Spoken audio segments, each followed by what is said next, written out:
সালামু আলাইকুম জুবাইর ভাই। ওয়ালাইকুম আসসালাম। ভাই আপনাকে একটা প্রশ্ন করবো ভাই। জি বলেন। ভাই আপনি কিরকম বাংলাদেশ চান? ও কেমন বাংলাদেশ চাই? হ্যাঁ।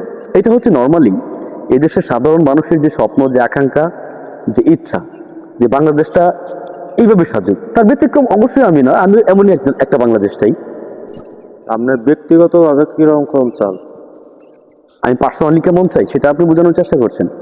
আমি পার্সোনালি আসলে এমন একটা বাংলাদেশ চাই যেখানে সাদা কালা, ধনী গরিব এবং কোনো কিছুর বিভেদ থাকবে না, এবং যেখানে মানুষ স্বস্তিতে নিঃশ্বাস ফেলতে পারবে, যেখানে মানুষ তার বাক স্বাধীনতাকে হরণ করা হবে, স্বাভাবিকভাবে সে তার ইচ্ছা শক্তিটুকু প্রকাশ করতে পারবে, সে তার স্বাধীন অনুযায়ী, স্বাধীন চেতা মানুষ অনুযায়ী সে সমাজে চলাফেরা করতে পারবে, এবং যেখানে কোনো বৈষম্য থাকবে না।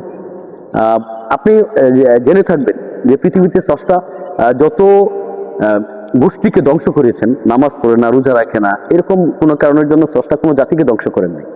প্রত্যেকটা সময় জাতিকে স্রষ্টা ধ্বংস করেছেন যখন সে বৈষম্যের শিকার হয়েছে। তো আমিও চাইবো প্রতিটি মানুষ যেন বৈষম্যের শিকার না হয়, প্রতিটি মানুষ যেন স্বাভাবিক চলাফেরা করতে পারে, সে তার স্বাধীন চেতা মানুষ হিসেবে সে যেন চলাফেরা করতে পারে, সে তার স্বাধীনতা আমরা অর্জন করেছি অজস্র রক্তের বিনিময়ে, সেই স্বাধীনতা অনুযায়ী, সেই স্বাধীন অনুযায়ী যেন সে চলতে পারে। এমন একটা বাংলাদেশ আমিও চাই। থ্যাংক ইউ জুবাইর ভাই। আনসার। আপনাকে অনেক ধন্যবাদ।